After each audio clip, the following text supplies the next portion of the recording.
നഗരത്തിന്റെ തിരക്കുകളിൽ നിന്നും കോൺക്രീറ്റ് കാടുകളിൽ നിന്നും മാറി പച്ചപ്പ് നിറഞ്ഞ ഒരു ഗ്രാമീണ പാതയിലൂടെ ആതിരയുടെ ആഡംബര കാർ കുതിച്ചു പായുകയായിരുന്നു. നഗരത്തിലെ ഏറ്റവും വലിയ വ്യവസായിയായ വിശ്വനാഥന്റെ ഏക മകളാണ് ആതിര. വായിൽ സ്വർണക്കരണ്ടിയുമായി ജനിച്ചവൾ. അവൾക്ക് ചുറ്റും എപ്പോഴും സേവകരും സ്തുതിപാഠകരും മാത്രമായിരുന്നു ഉണ്ടായിരുന്നത്. പണത്തിന്റെ ഹുങ്കില്ലാത്ത തികച്ചും ലളിതമായ ഒരു ജീവിതം എന്താണെന്ന് അവൾക്ക് ചിന്തിക്കാൻ പോലും കഴിഞ്ഞിരുന്നില്ല. ഉച്ചമയക്കത്തിന്റെ ആലസ്യത്തിലായിരുന്ന ആ ഗ്രാമവീഥി, ഇരുവശവുമുള്ള മരങ്ങളിൽ നിന്നുള്ള ഇളം കാറ്റ് കാറിന്റെ ഗ്ലാസ്സിലൂടെ അവളുടെ മുഖത്തെ തഴുകി കടന്നുപോയി. യാത്രയുടെ ശാന്തത ആസ്വദിച്ച് കണ്ണുകളടച്ച് സീറ്റിലേക്ക് ചാരിയിരിക്കുകയായിരുന്നു അവൾ. പെട്ടെന്നാണ് കാർ വലിയൊരു ശബ്ദത്തോടെ കുലുങ്ങിയത്. എന്തോ തകരാർ സംഭവിച്ചതുപോലെ എഞ്ചിനിൽ നിന്നും ഒരു അസാധാരണമായ ശബ്ദം കേട്ടു. ഡ്രൈവർ ഇല്ലാതെ സ്വയം കാർ ഓടിച്ചു വന്നതായിരുന്നു അവൾ. വണ്ടി പതുക്കെ വേഗത കുറഞ്ഞ് റോഡിന്റെ ഒരു വശത്തേക്ക് ഒതുങ്ങി നിന്നു. ആതിര പരിഭ്രാന്തിയോടെ കാറിൽ നിന്നും പുറത്തിറങ്ങി. ചുട്ടുപൊള്ളുന്ന ഉച്ചവെയിൽ അവളുടെ മൃദുവായ ചർമ്മത്തിൽ തട്ടി. ചുറ്റും നോക്കിയിട്ട് ഒരു മനുഷ്യക്കുഞ്ഞിനെ പോലും കാണാനില്ല. ദൂരെ എവിടെയോ ചില പക്ഷികളുടെ ശബ്ദം മാത്രം. അവൾ വേഗത്തിൽ തന്റെ വില കൂടിയ മൊബൈൽ ഫോൺ എടുത്ത് പരിശോധിച്ചു. നിർഭാഗ്യവശാൽ അവിടെ നെറ്റ്വർക്ക് കവറേജ് ഉണ്ടായിരുന്നില്ല. നഗരത്തിന്റെ സുരക്ഷിതത്വത്തിൽ നിന്നും ഒരുപാട് ദൂരെ ഒറ്റപ്പെട്ടതുപോലെ അവൾക്ക് തോന്നി. എന്തു ചെയ്യണമെന്നറിയാതെ കുറച്ചുനേരം അവൾ അവിടെ തന്നെ നിന്നു. നിരാശയോടെ ചുറ്റും കണ്ണോടിച്ചപ്പോഴാണ് കുറച്ചകലെയായി റോഡരികിൽ ഒരു ചെറിയ ഇരുമ്പുമറ കണ്ടത്. അതൊരു പഴയ വർക്ക്ഷോപ്പാണെന്ന് അവൾക്ക് മനസ്സിലായി. പ്രതീക്ഷയുടെ ഒരു ചെറുകിരണം മനസ്സിൽ മിന്നിമറിഞ്ഞു. കാർ അവിടെ തന്നെ ലോക്ക് ചെയ്ത ശേഷം അവൾ ആ ചെറിയ ഷെഡിലേക്ക് നടന്നു. ഒരു പഴയ ബോർഡിൽ മങ്ങിയ അക്ഷരങ്ങളിൽ ടയർ വർക്ക്സ് ആൻഡ് മെക്കാനിക് എന്ന് എഴുതി വച്ചിട്ടുണ്ടായിരുന്നു. അവിടെ ചുറ്റും പഴയ ടയറുകളും ഇരുമ്പ് കഷ്ണങ്ങളും ചിതറിക്കിടക്കുന്നു. ആ ചെറിയ ഷെഡിനുള്ളിൽ ഒരാൾ ഒരു പഴയ ബൈക്കിന്റെ ടയർ അഴിച്ചെടുക്കാൻ പാടുപെടുകയാണ്. പഴയൊരു ഷർട്ടും മുഷിഞ്ഞ പാന്റുമായിരുന്നു വേഷം. കൈകളിലും മുഖത്തും കരിയും ഗ്രീസും പറ്റിയിട്ടുണ്ട്. വിയർപ്പുകണങ്ങൾ നെറ്റിയിലൂടെ ഒലിച്ചിറങ്ങുന്നുണ്ട്. അവളിലെ ധനികയായ പെൺകുട്ടിക്ക് ആ കാഴ്ച അത്ര സുഖകരമായി തോന്നിയില്ലെങ്കിലും സഹായത്തിനായി മറ്റാരുമില്ലാത്തതിനാൽ അവൾ പതുക്കെ ആ ചെറുപ്പക്കാരന്റെ അടുത്തേക്ക് ചെന്നു. ഹലോ, എന്റെ കാർ വഴിയിൽ കേടായി കിടക്കുകയാണ്, ഒന്ന് വന്ന് നോക്കാൻ പറ്റുമോ? ആതിരയുടെ ശബ്ദത്തിൽ ഒരു അധികാരത്തിന്റെ സ്വരമുണ്ടായിരുന്നു. ആ ചെറുപ്പക്കാരൻ താൻ ചെയ്തുകൊണ്ടിരുന്ന ജോലി നിർത്തി പതുക്കെ തലയുയർത്തി അവളെ നോക്കി. അവന്റെ പേര് രാഹുൽ എന്നാണ്. വിയർപ്പിലും കരിയിലും മുങ്ങി അധ്വാനിക്കുമ്പോഴും അവന്റെ കണ്ണുകളിൽ തിളക്കമുണ്ടായിരുന്നു. അവയിൽ അസാധാരണമായ ഒരു ശാന്തതയും ആത്മവിശ്വാസവും അവൾ കണ്ടു. രാഹുൽ തികച്ചും വിനയത്തോടെ എന്നാൽ യാതൊരുവിധ സങ്കോചവും ഇല്ലാതെ പറഞ്ഞു, മാഡം, ദയവായി ഒരു 5 മിനിറ്റ് കാത്തു നിൽക്കാമോ? ഈ പണി തീർത്താലൂടെ ഞാൻ വരാം. പണക്കാർക്ക് എപ്പോഴും തങ്ങളുടെ ആവശ്യങ്ങൾ പെട്ടെന്ന് നടക്കണം എന്നൊരു വാശിയുണ്ടാകും. ആതിരയ്ക്കും ആ മറുപടി അത്ര പിടിച്ചില്ല. എനിക്ക് ധൃതിയുണ്ട്, നിങ്ങൾക്ക് ഞാൻ ഇരട്ടി പൈസ തരാം. ആദ്യം എന്റെ കാർ വന്ന് നോക്കൂ, അവൾ പറഞ്ഞു. രാഹുൽ ഒരു ചെറു പുഞ്ചിരിയോടെ അവളോട് പറഞ്ഞു, പണത്തിന്റെ കാര്യമല്ല മാഡം, ഈ ബൈക്കിന്റെ ഉടമസ്ഥൻ 1 മണിക്കൂറായി ഇവിടെ കാത്തു നിൽക്കുകയാണ്. ഒരാൾക്ക് കൊടുത്ത വാക്ക് തെറ്റിക്കുന്നത് ശരിയല്ലല്ലോ. ഞാൻ പെട്ടെന്ന് തന്നെ വരാം. ആ വാക്കുകളിലെ സത്യസന്ധത ആതിരയെ അമ്പരപ്പിച്ചു. പണം കണ്ടാൽ എന്തിനും തയ്യാറാകുന്ന മനുഷ്യരെ മാത്രം കണ്ടു ശീലിച്ച അവൾക്ക് രാഹുലിന്റെ ആ നിലപാട് തികച്ചും പുതിയൊരു അനുഭവമായിരുന്നു. അവൾ നിശബ്ദയായി അവിടെ ഒരു മരത്തണലിൽ കാത്തുനിന്നു. കൃത്യം 5 മിനിറ്റിന് ശേഷം രാഹുൽ തന്റെ ആയുധങ്ങൾ അടങ്ങിയ പെട്ടിയുമായി അവളുടെ അടുത്തേക്ക് വന്നു. രണ്ടുപേരും കാറിനടുത്തേക്ക് നടന്നു. രാഹുൽ കാറിന്റെ ബോണറ്റ് തുറന്ന് പരിശോധന ആരംഭിച്ചു. വളരെ വിദഗ്ധനായ ഒരു മെക്കാനിക്കിനെ പോലെ അവൻ തകരാർ എവിടെയാണെന്ന് കണ്ടുപിടിച്ചു. വെയിലത്ത് നിന്ന് വിയർപ്പൊഴുക്കി അവൻ കാർ നന്നാക്കാൻ തുടങ്ങി. ഏകദേശം അരമണിക്കൂറോളം നീണ്ട പരിശ്രമത്തിനൊടുവിൽ അവൻ കാർ സ്റ്റാർട്ട് ചെയ്തു. എഞ്ചിൻ സുഗമമായി പ്രവർത്തിക്കാൻ തുടങ്ങിയപ്പോൾ ആതിരയുടെ മുഖത്ത് വലിയൊരു ആശ്വാസം പ്രകടമായി. സന്തോഷത്തോടെ അവൾ തന്റെ പേഴ്സ് തുറന്ന് അതിൽ നിന്നും 2000 രൂപയുടെ ഒരു നോട്ടെടുത്ത് രാഹുലിന് നേരെ നീട്ടി. വളരെ നന്ദിയുണ്ട്, ഇതാ വച്ചോളൂ, അവൾ പറഞ്ഞു. രാഹുൽ ആ നോട്ടിലേക്ക് നോക്കിയിട്ട് പതുക്കെ പറഞ്ഞു, ഇത്രയും വേണ്ട മാഡം, എന്റെ പണിക്ക് വെറും 200 രൂപ മാത്രമേ ആകുന്നുള്ളൂ. ബാക്കി പൈസ എനിക്ക് ചില്ലറയായിട്ട് തരാൻ ബുദ്ധിമുട്ടാണ്. അത് സാരമില്ല, ബാക്കി നിങ്ങൾ വെച്ചോളൂ, എന്റെ ജീവനാണ് നിങ്ങൾ രക്ഷിച്ചത്, അവൾ നിർബന്ധിച്ചു. എന്നാൽ രാഹുൽ വളരെ മാന്യമായി തന്നെ അത് നിരസിച്ചു. ക്ഷമിക്കണം മാഡം, ഞാൻ ചെയ്യാത്ത ജോലിക്ക് പണം വാങ്ങുന്നത് എന്റെ ശീലമല്ല. എനിക്ക് അർഹതപ്പെട്ട 200 രൂപ മാത്രം തന്നാൽ മതി. അവന്റെ ആ ഉറച്ച വാക്കുകൾക്ക് മുന്നിൽ ആതിരയ്ക്ക് മറ്റൊന്നും പറയാൻ കഴിഞ്ഞില്ല. അവൾ തന്റെ പേഴ്സിൽ നിന്നും കൃത്യം 200 രൂപ എടുത്തു നൽകി. രാഹുൽ അത് വാങ്ങി നന്ദി പറഞ്ഞ് തന്റെ ചെറിയ ഷെഡിലേക്ക് തിരിഞ്ഞു നടന്നു. ആതിര കാറിൽ കയറി ഡ്രൈവ് ചെയ്യാൻ തുടങ്ങി. എങ്കിലും അവളുടെ കണ്ണുകൾ റിയർ വ്യൂ മിററിലൂടെ ആ ചെറിയ വർക്ക്ഷോപ്പിലേക്കും അവിടെ ജോലി ചെയ്യുന്ന രാഹുലിലേക്കും തന്നെയായിരുന്നു. നഗരത്തിലെ വലിയ ബിസിനസ് മീറ്റിംഗുകളിലും പാർട്ടികളിലും അവൾ കണ്ടിട്ടുള്ള കോടീശ്വരന്മാരെക്കാൾ എത്രയോ ഉയരത്തിലാണ് ഈ സാധാരണക്കാരനായ മെക്കാനിക്കിന്റെ സ്ഥാനമെന്ന് അവൾ ചിന്തിച്ചു പോയി. പണത്തിനു മുകളിലാണ് സ്വന്തം അധ്വാനത്തിന്റെ വിലയെന്ന് വിശ്വസിക്കുന്ന ഒരു മനുഷ്യൻ. ആതിരയുടെ മനസ്സിന്റെ ഏതോ ഒരു കോണിൽ രാഹുൽ എന്ന ആ അപരിചിതൻ ഒരു മായാത്ത മുദ്ര പതിപ്പിച്ചിരുന്നു. അതേസമയം അന്നത്തെ പണികളെല്ലാം കഴിഞ്ഞ് സന്ധ്യയോടെ രാഹുൽ തന്റെ ചെറിയ വീട്ടിലേക്ക് മടങ്ങി. ഓലമേഞ്ഞ ഇടുങ്ങിയ ആ വീടിനുള്ളിൽ അവനെ കാത്ത് അവന്റെ ലോകമായ സുമതി അമ്മ ഇരിപ്പുണ്ടായിരുന്നു. വർഷങ്ങളായി ആസ്മയും പ്രമേഹവും അലട്ടുന്ന ആ പാവം അമ്മയ്ക്ക് മരുന്നുകൾ വാങ്ങി നൽകാനും അവർക്ക് 3 നേരം ഭക്ഷണം നൽകാനും രാഹുൽ രാപ്പകലില്ലാതെ അധ്വാനിച്ചു. അമ്മയുടെ കാൽക്കൽ ഇരുന്ന് അവരുടെ കാലുകൾ തടവി കൊടുക്കുമ്പോൾ അന്നത്തെ എല്ലാ ക്ഷീണവും അവൻ മറക്കുകയായിരുന്നു. ആതിരയെ പോലൊരു കോടീശ്വരിയുടെ മനസ്സിൽ താനൊരു വലിയ ചിന്താവിഷയമായി മാറിയെന്നത് ആ പാവം ചെറുപ്പക്കാരൻ സ്വപ്നത്തിൽ പോലും അറിഞ്ഞിരുന്നില്ല. രാത്രിയിൽ തന്റെ ആഡംബര മുറിയിലെ വിശാലമായ കട്ടിലിൽ കിടക്കുമ്പോഴും ആതിരയുടെ ഉറക്കം നഷ്ടപ്പെട്ടിരുന്നു. കണ്ണടയ്ക്കുമ്പോൾ അവളുടെ മനസ്സിലേക്ക് ഓടിയെത്തിയത് കരിപുരണ്ട ആ കൈകളും തിളക്കമുള്ള ആ കണ്ണുകളുമായിരുന്നു. നാളെ ഒന്നുകൂടി ആ വഴിയെ പോയാലോ എന്ന് അവളുടെ മനസ്സ് മന്ത്രിച്ചുകൊണ്ടിരുന്നു. നഗരത്തിലെ ഏറ്റവും വലിയ ആഡംബര ബംഗ്ലാവായ വിശ്വനാഥ് വിഹാർ ഉറക്കമുണരുന്നതേ ഉണ്ടായിരുന്നുള്ളൂ. വിശാലമായ തന്റെ കിടപ്പുമുറിയിലെ വലിയ ജനാലയിലൂടെ പുറത്തെ പുൽത്തകടിയിലേക്ക് നോക്കി നിൽക്കുകയായിരുന്നു ആതിര. കഴിഞ്ഞ രാത്രി അവൾക്ക് നേരെ ചൊവ്വെ ഉറങ്ങാൻ കഴിഞ്ഞിരുന്നില്ല. കണ്ണടയ്ക്കുമ്പോഴെല്ലാം അവളുടെ മനസ്സിലേക്ക് ഓടിയെത്തിയത് കരിപുരണ്ട കൈകളും തിളക്കമുള്ള കണ്ണുകളുമുള്ള ആ ചെറുപ്പക്കാരനായിരുന്നു. കോടിക്കണക്കിന് രൂപയുടെ ആസ്തിയുള്ള തനിക്കു ചുറ്റും എപ്പോഴും വിലയേറിയ സമ്മാനങ്ങളുമായി വട്ടമിട്ട് പറക്കുന്ന നഗരത്തിലെ സമ്പന്നരായ യുവാക്കളെയൊന്നും അവൾക്ക് ഒരിക്കലും ഓർമ്മിക്കാൻ തോന്നിയിരുന്നില്ല. എന്നാൽ ഒരു സാധാരണ വർക്ക് ഷോപ്പിലെ മെക്കാനിക്കായ രാഹുൽ അവളുടെ ചിന്തകളെ പൂർണ്ണമായും കീഴടക്കിയിരുന്നു. എന്തോ ഒരു അദൃശ്യമായ ആകർഷണം അവളെ ആ ഗ്രാമീണ പാതയിലേക്ക് വീണ്ടും വീണ്ടും മാടി വിളിക്കുന്നത് പോലെ അവൾക്ക് തോന്നി. അന്നത്തെ പ്രഭാത ഭക്ഷണം പോലും വേണ്ടെന്ന് വെച്ച് അവൾ തന്റെ കാർ എടുത്ത് പുറത്തേക്ക് ഇറങ്ങി. മനസ്സിൽ ഒരുപാട് ന്യായീകരണങ്ങൾ അവൾ സ്വയം നിരത്തിക്കൊണ്ടിരുന്നു. കാറിന്റെ ടയറിലെ കാറ്റ് കുറവാണോ എന്ന് പരിശോധിക്കണം, അല്ലെങ്കിൽ ഇന്നലെ വന്ന ആ അസാധാരണ ശബ്ദം ഒന്നുകൂടി കേൾപ്പിക്കണം എന്നൊക്കെയായിരുന്നു അവളുടെ കണ്ടുപിടുത്തങ്ങൾ. എന്നാൽ യഥാർത്ഥ കാരണം ആ മുഖം ഒന്നുകൂടി കാണുക എന്നത് മാത്രമായിരുന്നു. ആ ചെറിയ വർക്ക് ഷോപ്പിന് മുന്നിൽ കാർ വന്നു നിന്നപ്പോൾ രാഹുൽ മറ്റൊരു വാഹനത്തിന്റെ പണിയിലായിരുന്നു. കാറിൽ നിന്നിറങ്ങിയ ആതിരയെ കണ്ടപ്പോൾ അവനൊന്ന് അമ്പരന്നു. ഇന്നലെ കേടുപാടുകൾ തീർത്ത കാറിന് വീണ്ടും എന്തു പറ്റിയെന്ന ചിന്തയായിരുന്നു അവന്. കാറിന്റെ ടയറിലെ കാറ്റ് ഒന്ന് പരിശോധിക്കാമോ? വണ്ടി ഓടിക്കുമ്പോൾ എന്തോ ഒരു ബുദ്ധിമുട്ട് പോലെ. ആതിര ഒട്ടും പതറാതെ ഒരു കള്ളം പറഞ്ഞു. അവളുടെ നുണ രാഹുലിന് മനസ്സിലായോ എന്നറിയില്ല. എങ്കിലും അവൻ യാതൊരു ഭാവവ്യത്യാസവുമില്ലാതെ ആ കാറിന്റെ ടയറുകൾ പരിശോധിച്ചു. തുടർന്ന് വന്ന ദിവസങ്ങളിലും ഈ പതിവ് ആവർത്തിച്ചു. ചിലപ്പോൾ കാറിലെ AC പ്രവർത്തിക്കുന്നില്ല എന്ന പരാതിയുമായി, മറ്റു ചിലപ്പോൾ വണ്ടി നിർത്തി ഒരു കുപ്പി വെള്ളം ചോദിച്ചുകൊണ്ട് അവൾ ആ വർക്ക്ഷോപ്പിൽ എത്തിക്കൊണ്ടിരുന്നു. ആദ്യമൊക്കെ ഒരു ഉപഭോക്താവിനോട് കാണിക്കുന്ന തികഞ്ഞ ഔപചാരികതയോടെ മാത്രം പെരുമാറിയിരുന്ന രാഹുൽ പതിയെ പതിയെ അവളോട് സംസാരിക്കാൻ തുടങ്ങി. പണത്തിന്റെ യാതൊരു അഹങ്കാരവും ഇല്ലാത്ത വളരെ ലളിതമായി സംസാരിക്കുന്ന ആതിരയെ രാഹുലിനും ഇഷ്ടപ്പെട്ടു തുടങ്ങിയിരുന്നു. അവരുടെ സംഭാഷണങ്ങൾ കാറുകളിൽ നിന്നും മാറി വ്യക്തിപരമായ കാര്യങ്ങളിലേക്ക് കടന്നു. അവൾക്കായി വർക്ക്ഷോപ്പിന്റെ ഒരു മൂലയിലുള്ള പഴയ മരബെഞ്ചിൽ അവനൊരു പത്രക്കടലാസ് വിരിച്ചു നൽകും. ഒരു കോടീശ്വരിയാണെന്ന് യാതൊരു ജാടയുമില്ലാതെ അവൾ അതിൽ വന്നിരുന്ന് അവന്റെ കഥകൾ കേട്ടു. തന്റെ അച്ഛന്റെ അപ്രതീക്ഷിതമായ മരണവും അതോടെ പാതി വഴിയിൽ ഉപേക്ഷിക്കേണ്ടി വന്ന പഠനവും അവൻ അവളോട് പറഞ്ഞു. കുടുംബത്തിന്റെ മുഴുവൻ ഭാരവും തന്റെ ചുമലിലായപ്പോൾ പുസ്തകങ്ങൾക്ക് പകരം പണിയായുധങ്ങൾ കയ്യിലെടുക്കേണ്ടി വന്ന ആ യുവാവിന്റെ കഥ കേട്ട് ആതിരയുടെ കണ്ണുകൾ നിറഞ്ഞു. തനിക്ക് ഏറ്റവും പ്രിയപ്പെട്ട സുമതി അമ്മയുടെ രോഗാവസ്ഥയെക്കുറിച്ച് പറയുമ്പോൾ അവന്റെ ശബ്ദം ഇടറുന്നുണ്ടായിരുന്നു. സ്വന്തം സുഖസൗകര്യങ്ങൾ മാറ്റിവെച്ച് അമ്മയ്ക്ക് വേണ്ടി ജീവിക്കുന്ന അവനോട് ആതിരയ്ക്ക് പറഞ്ഞറിയിക്കാനാവാത്ത ഒരു ബഹുമാനം തോന്നി. മറുവശത്ത് രാഹുലും അവളെ തിരിച്ചറിയുകയായിരുന്നു. പണക്കാർക്കെല്ലാം ഹൃദയമില്ല എന്ന് വിശ്വസിച്ചിരുന്ന അവന് മുമ്പിൽ സഹാനുഭൂതിയോടെ തന്റെ വാക്കുകൾ കേട്ടിരിക്കുന്ന ആതിര ഒരു വിസ്മയമായിരുന്നു.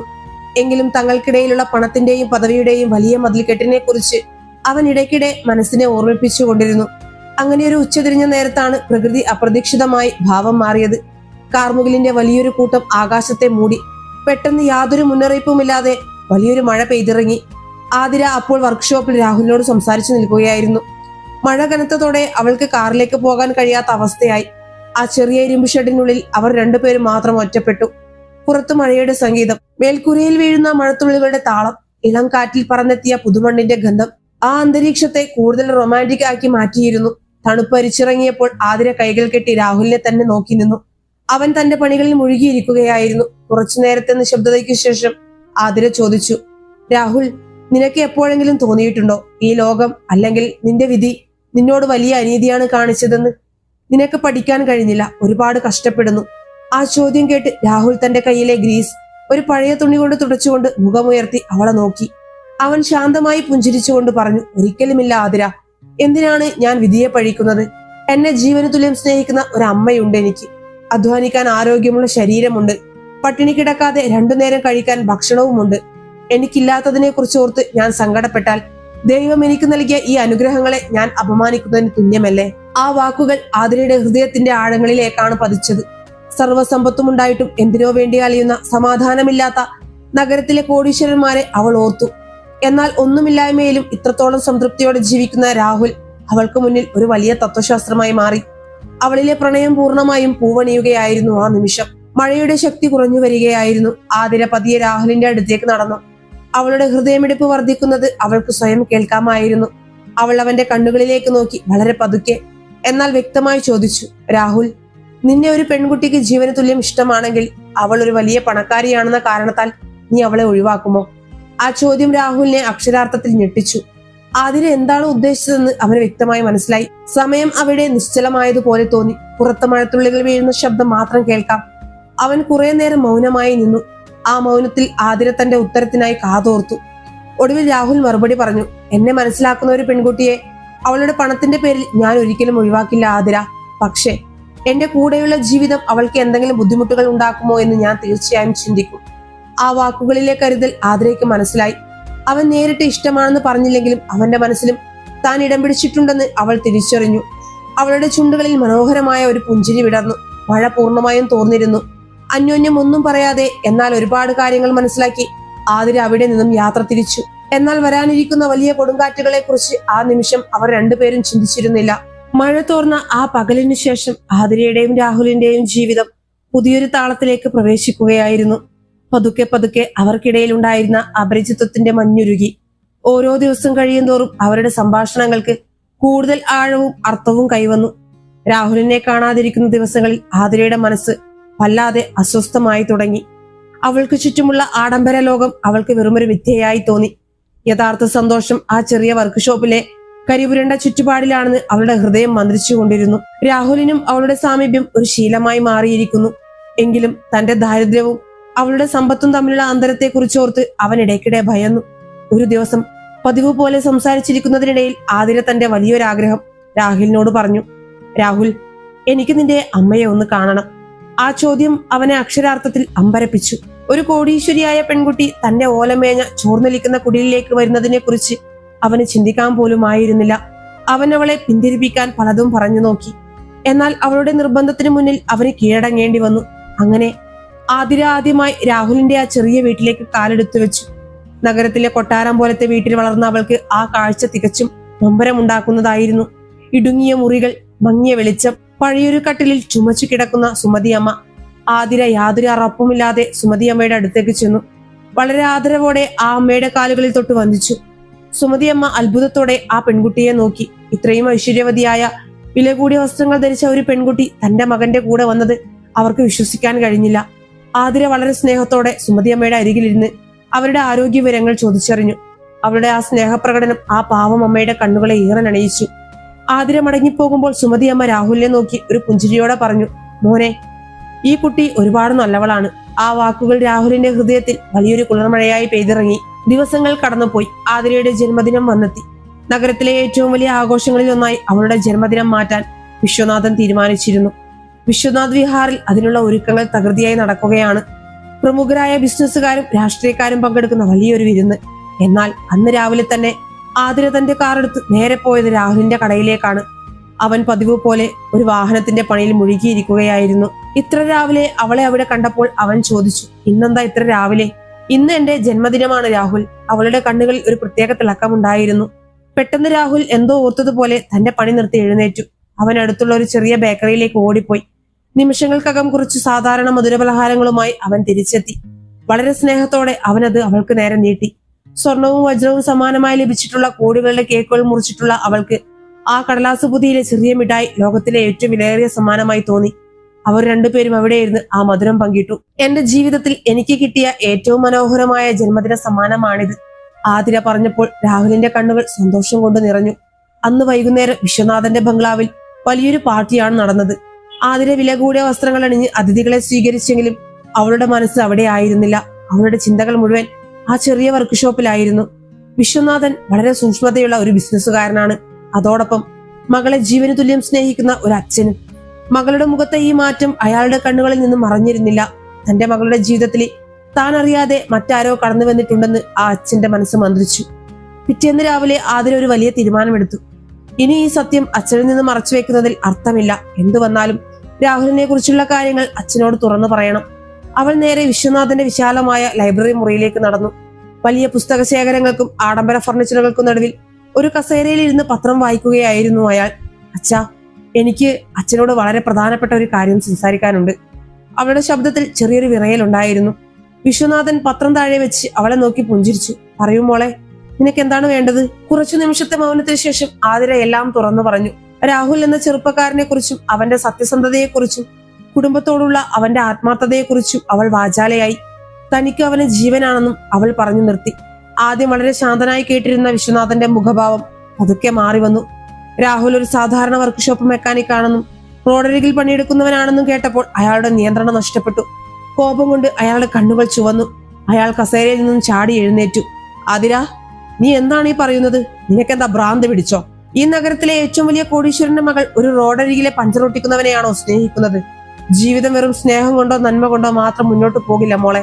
ബന്ധങ്ങളിൽ ഒരു തുല്യത ആവശ്യമാണ്.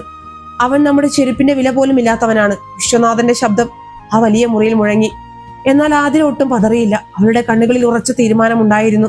അച്ഛാ, ഞാൻ അയാളെ സ്നേഹിക്കുന്നത് പണമോ പദവിയോ കുടുംബമഹിമയോ കണ്ടിട്ടല്ല. അയാളുടെ സ്വഭാവവും വ്യക്തിത്വവും കണ്ടിട്ടാണ്. എന്റെ ജീവിതത്തിൽ എനിക്ക് സന്തോഷം തരുന്നത് ആ മനുഷ്യനാണ്. അച്ഛനും മകളും തമ്മിൽ വലിയൊരു വാഗ്വാദം തന്നെ നടന്നു. വിശ്വനാഥൻ തന്റെ പണത്തിന്റെ അഹങ്കാരത്തിൽ രാഹുലിനെ അപമാനിച്ചു സംസാരിച്ചപ്പോൾ ആതിര അവനു വേണ്ടി ശക്തമായി വാദിച്ചു. ഒടുവിൽ യാതൊരു തീരുമാനവുമില്ലാതെ കണ്ണീരോടെ ആതിര തന്റെ മുറിയിലേക്ക് തിരികെ പോയി. അന്ന് രാത്രി വിശ്വനാഥൻ ഉറങ്ങിയില്ല. താൻ പടുത്തുയർത്തിയ വലിയ സാമ്രാജ്യത്തിന്റെ അഭിമാനത്തിന് ഒരു പോറൽ പോലും ഏൽക്കാൻ അയാൾ ഒരുക്കമായിരുന്നില്ല. തന്റെ മകളെ ആ ദരിദ്രനായ ചെറുപ്പക്കാരനിൽ നിന്നും എങ്ങനെയെങ്കിലും അകറ്റണമെന്ന് അയാൾ ഉറപ്പിച്ചു. അതിനായി രാഹുലിനെ കുറിച്ച് പൂർണ്ണ വിവരങ്ങൾ അന്വേഷിക്കാനും അവനെ ഭയപ്പെടുത്താനുമായി അയാൾ തന്റെ വിശ്വസ്തരായ ചില ആളുകളെ ചുമതലപ്പെടുത്തി. വരാനിരിക്കുന്ന വലിയൊരു കൊടുങ്കാറ്റിന്റെ മുന്നോടിയായുള്ള ഒരു ഭയാനകമായ നിശബ്ദത ആ രാത്രിയിൽ ആ വലിയ ബംഗ്ലാവിൽ തളം കെട്ടി നിന്നിരുന്നു. തങ്ങളുടെ പ്രണയത്തിന് ഇത്ര വലിയൊരു വില നൽകേണ്ടി വരുമെന്ന് അപ്പോൾ ആതിരയും രാഹുലും സ്വപ്നത്തിൽ പോലും കരുതിയിരുന്നില്ല. വിശ്വനാഥന്റെ അധികാരത്തിന്റെ ഇരുമ്പുമുഷ്ടികൾ പതുക്കെ ചലിച്ചു തുടങ്ങിയിരുന്നു. നഗരത്തിലെ ഏറ്റവും വലിയ വ്യവസായിയുടെ അഹങ്കാരത്തെ മുറിവേൽപ്പിച്ച ആ സാധാരണ മെക്കാനിക്കിനെ ഇല്ലാതാക്കാൻ അയാൾ തീരുമാനിച്ചുറച്ചു. പിറ്റേന്ന് രാവിലെ തന്നെ വിശ്വനാഥന്റെ വിശ്വസ്തരായ ആളുകൾ രാഹുലിനെ കുറിച്ചുള്ള മുഴുവൻ വിവരങ്ങളും ശേഖരിച്ച് അയാളുടെ മുന്നിലെത്തിച്ചു. രോഗിണിയായ അമ്മയും വാടക വീടും ചെറിയ വർക്ക്ഷോപ്പ് മാത്രമുള്ള സമൂഹത്തിൽ യാതൊരു സ്വാധീനവുമില്ലാത്ത ഒരു പാവം ചെറുപ്പക്കാരനാണ് രാഹുൽ എന്നറിഞ്ഞപ്പോൾ വിശ്വനാഥന്റെ ചുണ്ടുകളിൽ പുച്ഛം നിറഞ്ഞ ഒരു ചിരി വിടർന്നു. പണത്തിന്റെ ഹുങ്കിൽ എന്തിനേയും വിലക്കെടുക്കാമെന്നോ അല്ലെങ്കിൽ തളർത്തു കളയാമെന്നോ അയാൾ വിശ്വസിച്ചു. തന്റെ സാമ്രാജ്യത്തിന്റെ പടിവാതിൽക്ക് നിൽക്കാൻ പോലും യോഗ്യതയില്ലാത്ത ഒരുത്തൻ തന്റെ ഏക മകളുടെ മനസ്സിൽ ഇടം പിടിച്ചിരിക്കുന്നത് അയാളുടെ ഈഗോയെ വല്ലാതെ വ്രണപ്പെടുത്തിയിരുന്നു. അന്ന് ഉച്ചയോടെ കടുത്ത വെയിലത്ത് രാഹുൽ തന്റെ ജോലികളിൽ മുഴുകിയിരിക്കുമ്പോഴാണ് അപരിചിതരായ ചിലർ ആ വർക്ക്ഷോപ്പിന് മുന്നിൽ വന്നിറങ്ങിയത്. അവരുടെ നോട്ടത്തിലും ഭാവത്തിലും എന്തോ വലിയ അപകടം പതിയിരിപ്പുണ്ടായിരുന്നു. അവർ രാഹുലിനോട് അനാവശ്യമായ പല ചോദ്യങ്ങളും ചോദിക്കാൻ തുടങ്ങി. തികഞ്ഞ ശാന്തതയോടെ രാഹുൽ അവർക്ക് മറുപടി നൽകിയെങ്കിലും അവരുടെ വരവിന്റെ ഉദ്ദേശം നല്ലതിനല്ലെന്ന് അവന്റെ മനസ്സ് മന്ത്രിച്ചു. ആ വാക്കുകളിൽ നിറഞ്ഞു നിന്നത് ഭീഷണിയായിരുന്നു. കുറച്ചു കഴിഞ്ഞപ്പോൾ താക്കീതിന്റെ സ്വരത്തിൽ ചില കാര്യങ്ങൾ പറഞ്ഞിട്ട് അവർ അവിടെ നിന്നും പോയി. അവർ പോയ വഴിയെ നോക്കി നിൽക്കുമ്പോൾ രാഹുലിന്റെ നെഞ്ചിൽ ഒരു ചെറിയ ഭയം ഉടലെടുത്തിരുന്നു. താൻ സ്നേഹിക്കുന്നത് തീപ്പൊരിയെയാണെന്ന് അവന് നന്നായി അറിയാമായിരുന്നു. വൈകുന്നേരം പതിവ് പോലെ ആതിര അവിടെ എത്തിയപ്പോൾ രാഹുലിന്റെ മുഖത്തെ അസ്വസ്ഥത അവൾ പെട്ടെന്ന് തിരിച്ചറിഞ്ഞു. നടന്ന കാര്യങ്ങൾ അവൻ അവളോട് പറഞ്ഞപ്പോൾ ആതിരയുടെ നെഞ്ചിലൊരു കൊള്ളിയാൻ മിന്നി. തന്റെ അച്ഛന്റെ ക്രൂരമായ മുഖം അവൾക്ക് നന്നായി അറിയാമായിരുന്നു. ബിസിനസ്സിൽ എതിരാളികളെ ഇല്ലാതാക്കാൻ അദ്ദേഹം സ്വീകരിക്കുന്ന തന്ത്രങ്ങൾ എത്രത്തോളം ഭയാനകമാണെന്ന് അവൾ കണ്ടിട്ടുണ്ട്. ഭയത്തോടെയാണ് അവൾ അന്ന് വിശ്വനാഥ് വിഹാറിലേക്ക് മടങ്ങിയത്. രാത്രിയുടെ നിശബ്ദതയിൽ അവൾ വീണ്ടും അച്ഛന്റെ മുറിയിലെത്തി. രാഹുലിനെ ഉപദ്രവിക്കരുതെന്നും തങ്ങൾ പരസ്പരം ജീവന് തുല്യം സ്നേഹിക്കുന്നുണ്ടെന്നും അവൾ കണ്ണീരോടെ അപേക്ഷിച്ചു. എന്നാൽ കരിങ്കല്ല് പോലെ ഉറച്ച മനസ്സുണ്ടായിരുന്ന വിശ്വനാഥൻ യാതൊരു ദയവുമില്ലാതെ പറഞ്ഞു, ആ തെണ്ടിയെ എന്റെ മരുമകനായി അംഗീകരിക്കാൻ ഞാൻ ഒരിക്കലും തയ്യാറല്ല. നീ അവനെ മറക്കുന്നതാണ് എല്ലാവർക്കും നല്ലത്. ആ വാക്കുകൾ കേട്ട് തളർന്നു പോയ ആതിര തന്റെ മുറിയിലെ കിടക്കയിലേക്ക് വീണ് പൊട്ടിക്കരഞ്ഞു. അതേസമയം രാഹുൽ തന്റെ വീട്ടിലെത്തി അമ്മയുടെ അരികിലിരിക്കുകയായിരുന്നു. അവന്റെ മുഖത്തെ വാട്ടം കണ്ട സുമതിയമ്മ കാര്യം എന്താണെന്ന് തിരക്കി. ആദ്യമായി രാഹുൽ തന്റെ മനസ്സിലെ പ്രണയത്തെക്കുറിച്ച് ആതിരയെക്കുറിച്ച് അമ്മയോട് തുറന്നു പറഞ്ഞു. അവൾ ഒരു വലിയ കോടീശ്വരിയാണെന്നും തങ്ങൾക്കിടയിലെ അന്തരം വളരെ വലുതാണെന്നും അവൻ പറഞ്ഞു നിർത്തിയപ്പോൾ ആ പാവം അമ്മ തന്റെ മകന്റെ തലയിൽ തലോടിക്കൊണ്ട് പറഞ്ഞു, മോനെ, ആ കുട്ടി നിന്നെ ആത്മാർത്ഥമായി സ്നേഹിക്കുന്നുണ്ടെങ്കിൽ, അവളുടെ മനസ്സ് അത്രമേൽ ശുദ്ധമാണെങ്കിൽ നീ ഒന്നിനെയും ഭയക്കേണ്ടതില്ല. സത്യമുള്ള സ്നേഹത്തിന് മുന്നിൽ പണത്തിന് യാതൊരു വിലയുമില്ല. ബാക്കിയെല്ലാം ഈശ്വരൻ നോക്കിക്കൊള്ളും. അമ്മയുടെ ആശ്വാസവാക്കുകൾ രാഹുലിന് വലിയൊരു കരുത്തായി മാറി. എന്നാൽ ആ സമാധാനം അധിക നേരം നീണ്ടു നിന്നില്ല. പിറ്റേന്ന് ഉച്ചയോടെ വിശ്വനാഥന്റെ ഗുണ്ടകൾ വീണ്ടും ആ ചെറിയ വർക്ക്ഷോപ്പിലെത്തി. ഇത്തവണ അവർ സംസാരിക്കാനായിരുന്നില്ല വന്നത്. രാഹുൽ നോക്കി നിൽക്കെ അവർ ആ കടയിലെ സാധനങ്ങളെല്ലാം അടിച്ചു തകർക്കാൻ തുടങ്ങി. തന്റെ വിയർപ്പിന്റെ ഫലമായ ആ ചെറിയ ലോകം, അവൻ ജീവന് തുല്യം സ്നേഹിക്കുന്ന ആ ഉപകരണങ്ങൾ തകരുന്നത് കണ്ട് തടയാൻ ചെന്ന രാഹുലിനെ അവർ ക്രൂരമായി മർദ്ദിച്ചു. കറുത്ത ഓയിലും ഗ്രീസും ആ തറയിലാകെ പരന്നൊഴുകി. ചുറ്റും കൂടി നിന്ന ആളുകൾ ഇടപെട്ടപ്പോഴാണ് അവർ അവിടെ നിന്നും പിന്തിരിഞ്ഞത്. തകർന്നു കിടക്കുന്ന തന്റെ വർക്ക്ഷോപ്പിന് മുന്നിൽ നിസ്സഹായനായി നിൽക്കുമ്പോഴും രാഹുലിന്റെ കണ്ണുകളിൽ തോൽക്കാൻ തയ്യാറല്ലാത്ത ഒരു പോരാളിയുടെ തിളക്കമുണ്ടായിരുന്നു. അവൻ തോൽക്കാൻ ഒരുക്കമായിരുന്നില്ല. ഈ വിവരമറിഞ്ഞ് വൈകുന്നേരത്തോടെ ആതിര ഓടിയെത്തി. തകർന്ന കടയും പരിക്കേറ്റ രാഹുലിനെയും കണ്ടപ്പോൾ അവൾക്ക് സങ്കടം സഹിക്കാൻ കഴിഞ്ഞില്ല. ഇത് അച്ഛന്റെ പണിയാണെന്ന് അവൾക്ക് ഉറപ്പായിരുന്നു. എന്ത് വില കൊടുത്തും ഇതിനെ നേരിടാൻ തന്നെ അവൾ തീരുമാനിച്ചു. എന്നാൽ പിറ്റേന്ന് രാവിലെ നടന്നത് ആരും പ്രതീക്ഷിക്കാത്ത കാര്യങ്ങളായിരുന്നു. തകർന്ന കട എങ്ങനെയൊക്കെയോ ശരിയാക്കി വീണ്ടും പണി തുടങ്ങിയ രാഹുലിന്റെ അടുത്തേക്ക് ഗുണ്ടകൾ വീണ്ടും എത്തി. ഇത്തവണ അവർ അവനെ ജീവനോടെ ബാക്കി വെക്കാൻ ഉദ്ദേശിച്ചിരുന്നില്ല. ഇരുമ്പ് വടികൾ കൊണ്ട് അവർ അവനെ മൃഗീയമായി തല്ലിച്ചതച്ചു. അവന് ചെറുത്തു നിൽക്കാൻ കഴിയുന്നതിനും അപ്പുറമായിരുന്നു ആ ആക്രമണം. രക്തത്തിൽ കുളിച്ച രാഹുൽ ബോധം കെട്ട് നിലത്ത് വീണപ്പോൾ അവർ അവിടെ നിന്നും ഓടി മറഞ്ഞു. ഓടിക്കൂടിയ നാട്ടുകാരാണ് അവനെ അടുത്തുള്ള ആശുപത്രിയിൽ പ്രവേശിപ്പിച്ചത്. വിവരമറിഞ്ഞ ആശുപത്രിയിലേക്ക് ഓടിയെത്തിയ ആതിര ഐസിയുവിൽ കിടക്കുന്ന രാഹുലിനെ കണ്ട് പൊട്ടിക്കരഞ്ഞു. യന്ത്രങ്ങളുടെ ശബ്ദം മാത്രം കേൾക്കുന്ന ആ മുറിയിൽ രക്തത്തിൽ കുളിച്ചു കിടക്കുന്ന തന്റെ ജീവന്റെ പാതിയെ കണ്ടപ്പോൾ അവളുടെ ഹൃദയം നുറുങ്ങുകയായിരുന്നു. താൻ കാരണം ഒരു പാവം മനുഷ്യന്റെ ജീവൻ നഷ്ടപ്പെടുമോ എന്നവൾ ഭയന്നു. അവളുടെ സങ്കടം പെട്ടെന്ന് വലിയൊരു കോപമായി മാറി. നേരെ അവൾ പോയത് വിശ്വനാഥ് വിഹാറിലേക്കാണ്.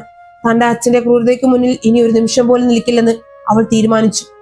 വിശ്വനാഥൻ എന്തൊക്കെയോ ന്യായീകരണങ്ങൾ പറയാൻ ശ്രമിച്ചെങ്കിലും അവൾ അതൊന്നും കേൾക്കാൻ തയ്യാറായില്ല. തന്റെ മുറിയിൽ നിന്നും അത്യാവശ്യം വേണ്ട തുണികൾ മാത്രം ഒരു ചെറിയ ബാഗിലാക്കി അവൾ ആ വലിയ ബംഗ്ലാവിന്റെ പടിയിറങ്ങി. മുറ്റത്ത് നിർത്തിയിട്ടിരുന്ന കോടിക്കണക്കിന് രൂപയുടെ ലക്ഷറി കാറുകളും തന്നെ നോക്കി പകച്ചു നിൽക്കുന്ന ജോലിക്കാരെയും അവൾ തിരിഞ്ഞു നോക്കിയില്ല. അവൾ നേരെ ചെന്നത് രാഹുലിന്റെ ആ ചെറിയ വീട്ടിലേക്കാണ്. വാതിലിൽ സങ്കടം സഹിക്കാനാവാതെ കണ്ണീർ വാർത്തു നിൽക്കുന്ന സുമതി അമ്മയെ അവൾ ഓടിച്ചെന്ന് കെട്ടിപ്പിടിച്ചു. അമ്മേ, രാഹുൽ പൂർണ്ണമായും സുഖം പ്രാപിക്കുന്നത് വരെ, അല്ല, ഇനി എന്റെ ജീവിതാവസാനം വരെ ഞാൻ ഇവിടെ തന്നെ കാണും.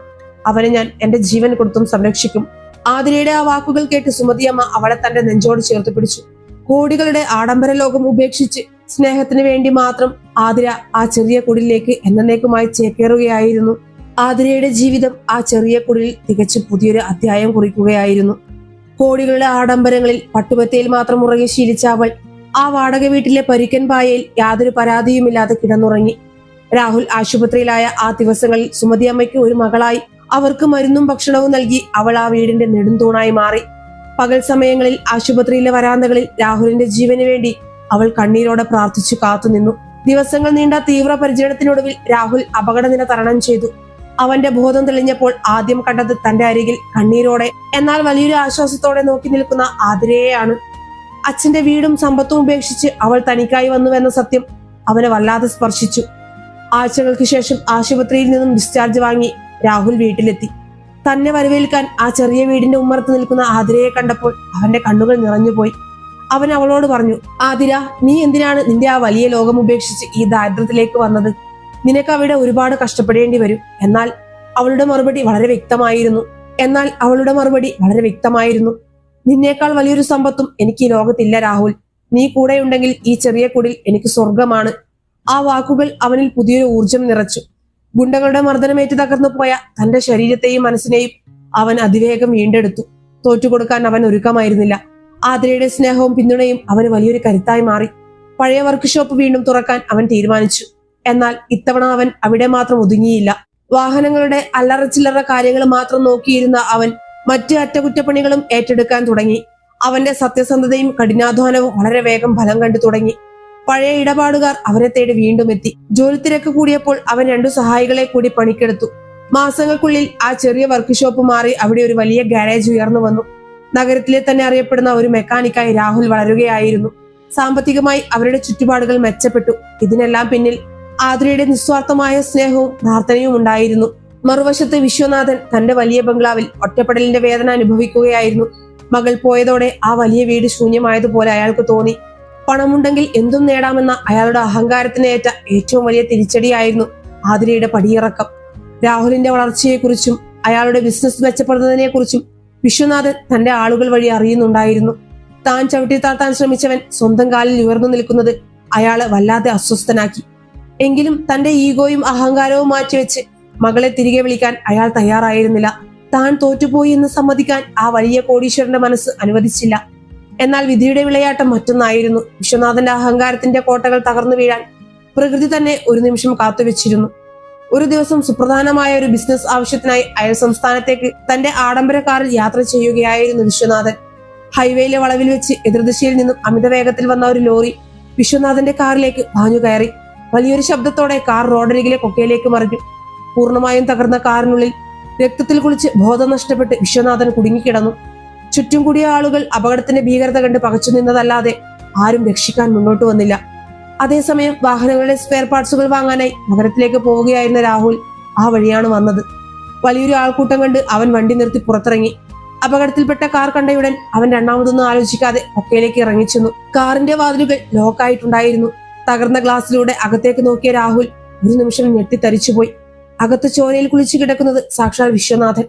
തന്നെ ഇല്ലാതാക്കാൻ ഗുണ്ടകളെ വിട്ട തന്റെ പ്രിയപ്പെട്ടവളിൽ നിന്നും തന്നെ അകറ്റാൻ ശ്രമിച്ച അതേ മനുഷ്യൻ. എന്നാൽ ആ പ്രതിസന്ധി ഘട്ടത്തിൽ രാഹുലിന്റെ മനസ്സിൽ പകയോ വിദ്വേഷമോ ഉണ്ടായിരുന്നില്ല. ഒരു ജീവൻ രക്ഷിക്കണമെന്ന ചിന്ത മാത്രമേ ഉണ്ടായിരുന്നുള്ളൂ. അവൻ കാറിന്റെ ചില്ലുകൾ ഒരു വലിയ കല്ലുകൊണ്ട് ഇടിച്ചു തകർത്തു. അതിസാഹസികമായി വിശ്വനാഥനെ പുറത്തെടുത്ത് തന്റെ വണ്ടിയിൽ കയറ്റി അതിവേഗം നഗരത്തിലെ ഏറ്റവും വലിയ ആശുപത്രിയിൽ എത്തിച്ചു. കൃത്യസമയത്ത് ആശുപത്രിയിൽ എത്തിച്ചത് കൊണ്ട് മാത്രമാണ് വിശ്വനാഥന്റെ ജീവൻ രക്ഷിക്കാൻ കഴിഞ്ഞതെന്ന് ഡോക്ടർമാർ പറഞ്ഞു. മണിക്കൂറുകൾക്ക് ശേഷം ബോധം തെളിഞ്ഞ വിശ്വനാഥൻ കണ്ണു തുറന്നപ്പോൾ കണ്ടത് ഐസിയുവിന് പുറത്ത് പ്രാർത്ഥനയോടെ നിൽക്കുന്ന രാഹുലിനെയും ആതിരയെയുമാണ്. നഴ്സുമാരിൽ നിന്നാണ് തനിക്ക് സംഭവിച്ച അപകടത്തെക്കുറിച്ചും തന്നെ മരണത്തിന്റെ വായിൽ നിന്നും രക്ഷിച്ചത് രാഹുലാണെന്നും അയാൾ അറിഞ്ഞത്. ആ നിമിഷം അയാളുടെ ഉള്ളിലെ അഹങ്കാരത്തിന്റെ അവസാനത്തെ പേരും അറ്റുപോവുകയായിരുന്നു. തന്റെ കോടിക്കണക്കിന് രൂപയുടെ ബാങ്ക് ബാലൻസിനോ വലിയ സ്വാധീനങ്ങൾക്കോ ആ അപകടത്തിൽ നിന്നും തന്നെ രക്ഷിക്കാൻ കഴിഞ്ഞില്ലെന്നും താൻ ഏറ്റവും കൂടുതൽ വെറുത്ത ആ ദരിദ്രനായ ചെറുപ്പക്കാരന്റെ നല്ല മനസ്സ് മാത്രമാണ് തനിക്ക് ജീവൻ തിരികെ നൽകിയതെന്നും അയാൾ തിരിച്ചറിഞ്ഞു. വിശ്വനാഥനെ കാണാൻ രാഹുലും ആതിരയും മുറിയിലേക്ക് വന്നു. ആതിരയെ കണ്ടയുടൻ അയാൾ പൊട്ടിക്കരഞ്ഞുകൊണ്ട് അവളെ കെട്ടിപ്പിടിച്ചു. ശേഷം രാഹുലിന്റെ നേരെ തിരിഞ്ഞ് ഇരു കൈകളും കൂപ്പി അയാൾ പറഞ്ഞു, മാപ്പർഹിക്കാത്ത വലിയൊരു തെറ്റാണ് ഞാൻ ചെയ്തത്. പണത്തിന്റെ തിളക്കത്തിൽ മനുഷ്യന്റെ വില ഞാൻ മറന്നുപോയി.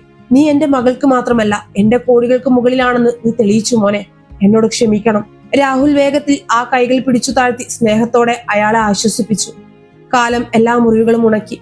മാസങ്ങൾക്ക് ശേഷം നഗരം കണ്ട ഏറ്റവും വലിയ കല്യാണവേദിയിൽ വെച്ച് വിശ്വനാഥന്റെയും സുമതിയമ്മയുടെയും പൂർണ്ണമായ സമ്മതത്തോടെ രാഹുൽ ആതിരയുടെ കഴുത്തിൽ മിന്നുചാർത്തി. പണവും പദവിയും സ്നേഹത്തിന് മുന്നിൽ വഴിമാറുന്ന മനോഹരമായ കാഴ്ചയായിരുന്നു അത്. വലിയൊരു ബിസിനസ് സാമ്രാജ്യത്തിന്റെ അധിപനാകാൻ വിശ്വനാഥൻ രാഹുലിനെ ക്ഷണിച്ചെങ്കിലും അവനത് സ്നേഹപൂർവ്വം നിരസിച്ചു.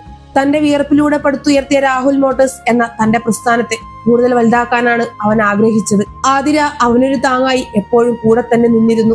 സ്നേഹത്തിനും സത്യസന്ധതയ്ക്കും മുന്നിൽ ഏത് പ്രതിസന്ധിയും വഴിമാറുമെന്ന വലിയ സത്യം ലോകത്തോട് വിളിച്ചു പറഞ്ഞുകൊണ്ട് അവർ തങ്ങളുടെ പുതിയ ജീവിതത്തിലേക്ക് നടന്നു കയറി. കാലത്തിന്റെ മഹാപ്രവാഹത്തിൽ മനുഷ്യന്റെ നേട്ടങ്ങളും സമ്പാദ്യങ്ങളും വെറും മണൽക്കൊട്ടാരങ്ങൾ മാത്രമാണെന്ന വലിയ സത്യമാണ് ഈ കഥ നമ്മെ ഓർമ്മിപ്പിക്കുന്നത്.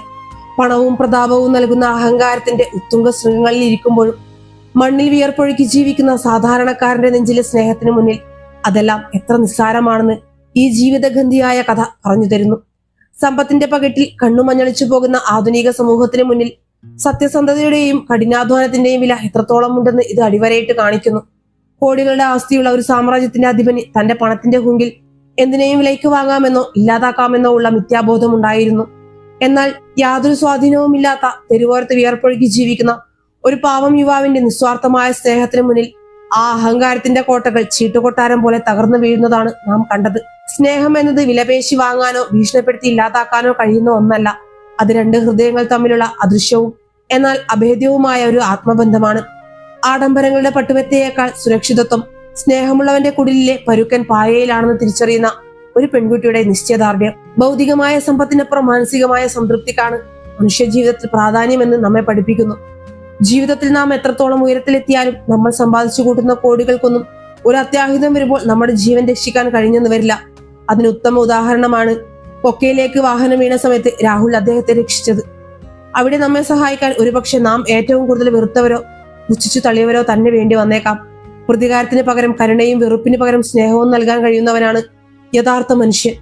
തന്റെ ജീവിതം തകർക്കാൻ ശ്രമിച്ചവന്റെ ജീവൻ രക്ഷിക്കാൻ യാതൊരു പകയുമില്ലാതെ കാരുണ്യത്തിന്റെ കൈകൾ നീട്ടിയ ആ യുവാവ് ഉയർത്തിപ്പിടിക്കുന്നത് മാനവികതയുടെ ഏറ്റവും മഹത്തായ സന്ദേശമാണ്.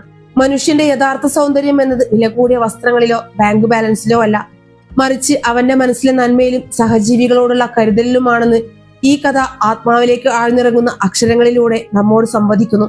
ഭൗതികമായ സമ്പത്ത് എപ്പോൾ വേണമെങ്കിലും ഇല്ലാതാകാം, അധികാരവും പദവികളും ഒരു നിമിഷം കൊണ്ട് ഇല്ലാതായേക്കാം. എന്നാൽ നാം കാത്തുസൂക്ഷിക്കുന്ന നന്മയും പരസ്പര വിശ്വാസവും ത്യാഗവും സ്നേഹവും കാലാതീതമായി നിലനിൽക്കും. സ്നേഹിക്കാനും പൊറുക്കാനുമുള്ള മനുഷ്യന്റെ കഴിവാണ് ലോകത്തിലെ ഏറ്റവും വലിയ സമ്പത്ത് എന്നതാണ് ഈ സാഹിത്യ സൃഷ്ടി ബാക്കി വെക്കുന്ന മായാത്ത സന്ദേശം.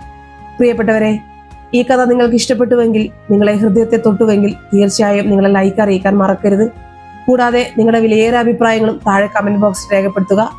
വീഡിയോക്ക് ഹൈപ്പും കൂടെ തന്ന് സപ്പോർട്ട് ചെയ്യണേ. അപ്പോൾ പുതിയൊരു കഥയുമായി കാണുന്നതുവരെ സ്നേഹത്തോടെ നന്ദി മാത്രം.